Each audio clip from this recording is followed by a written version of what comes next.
It's afternoon. Good afternoon, everybody. And I want to thank everyone for joining me. Senator Wyden, our ranking member on finance, he's been such a great leader on this issue, as has everyone else here. Senator Cantwell, Senator Van Hollen, and Senator Markey's expected. So look, we all know how important Social Security is. It's almost sacred in America. Since Franklin Roosevelt passed it, it's one of the most popular programs that we have in the country. 73 million seniors depend on Social Security. The check they get each month helps pay for their food, their medicine, their rent, their mortgage, if they still have a mortgage. And this administration is intent on slashing Social Security so that they can get more tax breaks for their billionaire buddies. I never thought I'd see the day, but that's what's happening. And if you don't believe us, listen to them. Musk says it's a Ponzi scheme. Tell the 78-year-old lady who needs it for medicine that it's a Ponzi scheme, that she shouldn't get her check. Trump spent 10 minutes lying about Social Security when he addressed the joint session. And now we have the Secretary of Commerce, Mr. Lutnick, saying his mother-in-law wouldn't mind missing a check. Well, no mother-in-law would miss minding a check if they have a billionaire son-in-law. It's outrageous, the callousness, the meanness, the viciousness of what they're doing. Now, their goal is clear: destroy Social Security from within. Make it so unworkable, so inefficient, that Donald Trump has the pretext to slash benefits, to kill it, and then privatize the program. Because it's very clear what's happening right now. What they're doing is, in effect, a benefit cut. Seniors across America aren't getting the help they need to get their checks. They're closing offices. I believe they intend to close 60% of all the Social Security offices. The citizens in Chemung County in New York and Elmira, I just was speaking to them, were outraged that they're closing that office. They're closing the White Plains office, which 200,000 people come to every year. And what is the intent? Kill Social Security by strangling it, by not letting it work, by making it so that it's impossible for people to get their help and their benefits. 7,000 workers being laid off. You know what that means? Some people could wait up to 3 years to get their benefits. That's what they're doing. And it is simply outrageous. The acting commissioner, handpicked by DOJ, said Musk's claims of fraud are false. And Musk, by the way, at one point said, let's eliminate it. They've revealed their true colors. Trump and Musk are just eroding the American dream. They're rigging the system for billionaires while stealing from the elderly, from the disabled, to cut taxes for their billionaire club. Senate Republicans, every Senate Republican should be demanding that Musk reverse the firings. If they say they believe in Social Security, then they ought to be telling Musk, stop. But Senate Republicans are just silent, letting it happen. They're afraid of Trump. Now, yesterday, at the hearing in the Finance Committee, which Ron and Maria were at, we heard from Trump's pick to lead the Social Security Administration, Frank Bisignano. To confirm Mr. Bisignano as head of Social Security is hiring an arsonist to run the fire station. I've known this guy for 20 years. He's a cutter. Companies bring him in to slash benefits, companies bring him in to slash workers, and his claim to fame is cutting and shrinking. The last person we need to run the Social Security office. President Trump if he cares at all about Social Security, should withdraw his nomination immediately. This man should not be running Social Security. Trump said in his campaign he wanted to preserve Social Security. He's already dismantling it, and with Bisignano, he's likely to destroy it. President Trump, withdraw his name now. Time is short to stop permanent damage to Social Security. If Republicans continue to do it, the political backlash will just be unprecedented. Ron. Thank you, Leader Schumer, and let me bring you up to date on yesterday. The Finance Committee and the American people yesterday saw a gobsmacking performance by the nominee to run Social Security. As Donald Trump and Elon Musk and their cronies rampage through Social Security, disrupting customer service for seniors and Americans with disabilities and threatening their earned benefits, we heard truly ominous testimony from the nominee to run this program. Americans want to see some reassurances that a steady hand would be put in place to right the ship and to make Social Security drama-free. Instead, this nominee, Frank Bisignano, lied to the Senate Finance Committee about his involvement with DOGE since his nomination in December. Here's what happened. A whistleblower reached out to my staff, and their testimony shows that the nominee appears to be the puppet master behind the chaos at Social Security. Last night, after the hearing, the Washington Post newspaper spoke to multiple sources and independently verified the whistleblower's account. So this development in the last 24 hours has created a trust gap between the nominee and the American people before he's even in the door. He handpicked DOGE agents and pressured Social Security employees to cut corners to get them on the job faster. He told Social Security staff not to hire anybody without his explicit approval. He was aware of plans to shutter regional offices, close the offices of civil rights, anti-fraud, and modernization. He was aware of DOGE's plans to reduce the workforce by thousands of people.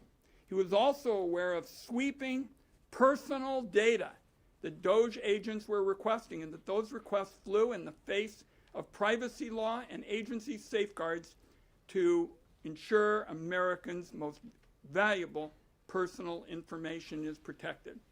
Social Security is effectively the Fort Knox of Americans' private information, banking information, medical records, home addresses, children's names, and more.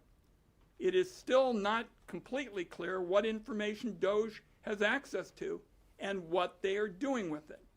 So under this cloud of deception, as the ranking Democrat in the Finance Committee, working very closely with my colleague who's a privacy expert, among other things, I'm of the view the Finance Committee must not proceed with the vote on this nominee. At a minimum, there ought to be a bipartisan investigation into the allegations. And if that confirms what the whistleblower has told my staff, as I believe it will, this nominee ought to withdraw. My Republican colleagues here have an opportunity to prove they simply won't tolerate being lied to at the Senate Finance Committee. The stakes are too high for seniors and Americans with disabilities who are terrified of losing their earned benefits. And thank you. Who would you like to go next? Senator Cantwell. Thank you, Senator Schumer, Leader Schumer. Thank you, Senator Wyden. I'm good to be here with my colleague, Senator Van Hollen. Social Security is a contract between citizens and their government so they can retire with dignity. 1.4 million people in the state of Washington want that right of what they sacrificed and paid in to have that retirement. But what have they gotten out of the Trump administration? The Trump administration has taken many steps to undermine Social Security. First, cutting the workforce, then trying to cut offices, then coming up with a suggestion that you should re-register to even qualify for Social Security. Is that any way to meet the contractual obligation our government has to help people have a minimal amount of dignity in retirement? But no, instead, this administration is trying to claim fraud. We heard the President of the United States go on and on at the State of the Union about fraud. Well, Mr. President, it is your billionaire cabinet and Doge leader that are defrauding the American public from their right to retirement with Social Security. One of my constituents had the unfortunate mishap of being claimed dead. Literally, they said he was dead and should not get a Social Security check. Not only did he have to go back down to the office in Seattle to try to reclaim his check and stand in line for hours and hours, he found out that they had clawed back his previous Social Security checks from January and December. So why does my constituent have to live through what is just a barrage of Doge people trying to claim fraud when he can't even get his own retirement? Mr. Johnson said the Social Security Administration needs more resources, not less resources. If you have a contractual obligation to give them their check that they paid into, then give it to them in a timely basis. And Secretary Lutnick's ridiculous idea that somehow that a senior, I guess he is so out of touch with the American people that he doesn't understand that people are depending on that for a lifeline. And yet he thinks they can wait months and months to find out, and he's helping empower an organization that is clawing back the checks out of people's bank accounts when they desperately need it for food and medicine. I hope this administration will pay attention to these obligations and understand that they are advocating for undermining of Social Security, undermining people who deserve the benefits, and undermining our obligation to help people retire with dignity. Senator Van Hollen. Thank you. Thank you to Senator Schumer and my colleagues. I'm proud to represent the 12,000 patriotic federal employees who work at the Social Security Administration in the state of Maryland, who every day faithfully deliver promised benefits to 73 million of their fellow Americans. And we need to get some facts straight. This is an organization that runs efficiently. As the former Social Security Commissioner O'Malley has reminded us, Allstate operates at an 11% overhead. Liberty Mutual operates at a 23% overhead. The Social Security Administration, it operates at a 0.5% overhead. Social Security Administration and those employees have never missed a payment. And they're also operating today at a 50-year low in terms of personnel.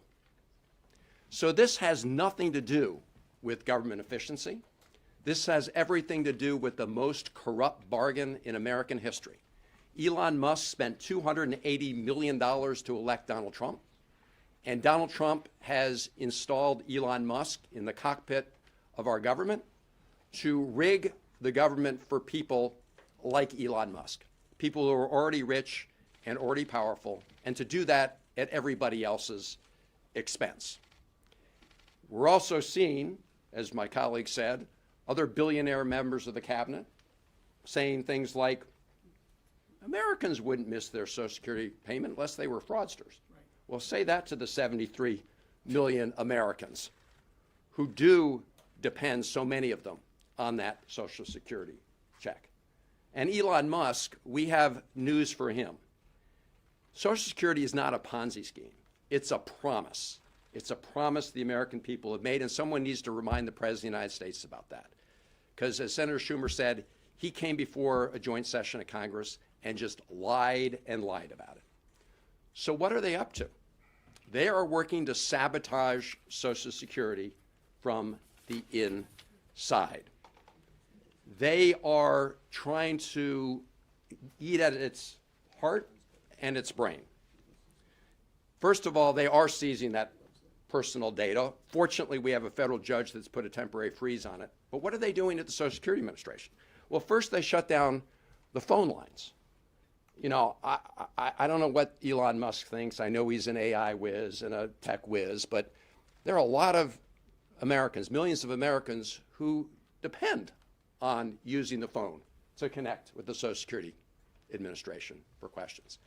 Well, they say they don't have to use the phones. They can go to the regional offices now. Well, they're closing the regional offices all over the country, 47 slated for closure by my count. Okay, so now you go to the regional offices. Well, who's going to be at the regional offices? Because they're talking about cutting 7,000 Social Security employees, 47% of the workforce. As I said, it's already at a 50-year low, the Social Security Administration workforce. So that's what they're doing. So why do you do this? You do it to undermine people's confidence and faith in Social Security so you can go right at taking down that very important promise. Because when they say Ponzi scheme, that's what they're trying to do when we know it's a promise. And we're here to blow the whistle on it and here to say that the nominee that they've put forward for the Social Security Administration is unfit to protect the promise of Social Security for the American people. And I thank my colleagues. We'll take questions on this subject. Yes. Yeah, Mr. Bisignano, he told Senator Whitehouse he wouldn't privatize Social Security. He told Senator Hassan he wouldn't throw people off the program or cut benefits. Is it of your opinion that he was lying to the committee yesterday with these statements? Yeah. What we said with respect to privatization is these policies that Senator Van Hollen just mentioned in terms of closing the offices and laying off personnel, in my view, are a prelude to privatization. Because when you adopt these policies, you're hollowing out the role for government. And then everybody says, oh my goodness, we got to help the seniors. And they say, well, we'll go get some private contractors. And then you're on your way. What the nominee yesterday lied about involves the whistleblower, and now particularly the fact that the Washington Post has confirmed a number of the things that were said. This subject. If Republicans do away with the Department of Education or district courts, but it's on the subject, if they do away with these things in the next funding bill, would you feel the same way that a shutdown is worse than the alternative? Look, the bottom line is that they are doing such horrible things to the country that we're going to fight it in every way. Next. What conversations are you having with the SSA nominee? We had a hell of a conversation yesterday. I'll tell you that. He made a special point out of saying he had talked to nobody at the agency. And that just wasn't true. And I called him on it, and I asked him to respond to the allegations, and he bobbed, and he weaved, and he ducked. So you want to know what kind of conversation we have? Take a look at the record, compare what he said to the whistleblower, now with some confirmation from the Washington Post, and it was enough of a conversation that it reconfirmed for me that this was someone not fit to carry on Social Security now at a crucial time. We need somebody to come in there. For example, my last question to him was, you haven't offered us a single idea with respect to phone systems. My colleagues asked about AI. He thinks that AI is a silver bullet for seniors. And I said, excuse me, I was director of the Gray Panthers for about 7 years, and I stay in touch with my friends, and there are not a lot of seniors clamoring for chatbots. They're just not. What they're clamoring for is to have somebody that they can talk to, they feel comfortable with. Didn't offer a single idea about it. Yesterday he talked about AI. In my office he talked about AI. It's clear he thinks that's a silver bullet, and it's consistent with what I think he's really up to, which is hollowing out government services and Social Security. Our last question is going to go to Eddie Markey. Eddie, Edward- what are your Edward thoughts on J- Social Security? Edward J. Markey. Thank you. Thank you all for your great leadership on this issue. When Howard Lutnick says that if his 94-year-old mother-in-law did not receive her Social Security check, that she would just assume it was going to come next month. Well, 22 million Americans would go into poverty if they did not get their Social Security check. 22 million Americans would be in poverty. They wouldn't have the money to pay for their food, for their rent. 22 million people. Over the age of 85, 2/3 of those people are women who would not get a check that month and go into poverty.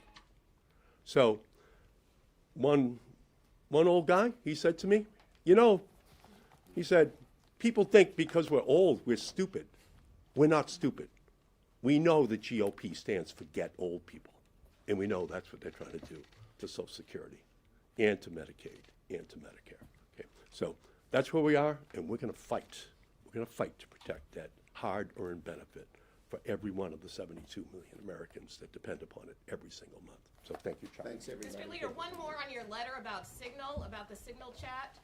Do you agree, Leader Jeffries also sent a letter to the President yesterday calling for Pete Hegseth to be fired immediately. Do you agree with the leader? He should be fired. I agree, he should be fired. Thank you, sir.